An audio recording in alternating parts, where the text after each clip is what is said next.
করি। আমি বললাম কেন দেবেন আমাদেরকে? বলছে আপনারা কি পরিমাণ খারাপ করেন এটা দেখতে চাই। আমি বললাম এটা তা কেউ বলেন, আমাদেরকে ভোট দিবেন আমরা কি পরিমাণ খারাপ করি এটা দেখার জন্য। তার মানে বিভিন্ন চিন্তা থেকে, বিভিন্ন অ্যাঙ্গেল থেকেই মানুষ মানুষকে কিন্তু সমর্থন করে। সব আমাকে সমর্থন করার অর্থ কোনোদিনও এই নয় যে সব মানুষ কিন্তু আমার হয়ে গেছে। যদি তাই হতো তাইলে তো এক সরকারে থাকতো, নাকি বলে? এই জন্য রাজনীতিবিদরা যতক্ষণ পর্যন্ত এটা বুঝতে সমস্যা হবে অথবা বুঝতে না পারে ততক্ষণ পর্যন্ত আমরা কিন্তু সত্যিকার অর্থে মানুষের জন্য যে কাজগুলো সেটি আমাদের জন্য করা কঠিন হবে।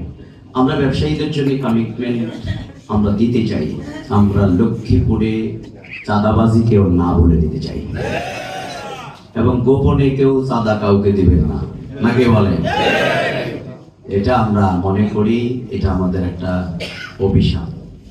এই অভিশাপ থেকে গোটা জাতিকে আমরা রক্ষা করতেই হবে। সম্মানিত ভাইয়েরা, আমাদের কতগুলো কমিটমেন্ট আমরা আমাদের ইশতেহারে বলেছি, যেগুলো আপনারা ইতিমধ্যেই কাগজের মধ্যে আপনারা দেখেছেন। তারপরেও আমি কয়েকটা জিনিসকে বলছি। এক নম্বর হচ্ছে আমরা এই লক্ষ্মীপুর পৌরসভাকে আধুনিক পৌরসভা বানাবো ইনশাআল্লাহ। এবং আমি এটি একটা এক্সাম্পলও দিয়েছিলাম আমাদের সুজনের প্রোগ্রাম। সেটা হচ্ছে আমি কিন্তু রাজশাহী ইউনিভার্সিটি ছাত্র।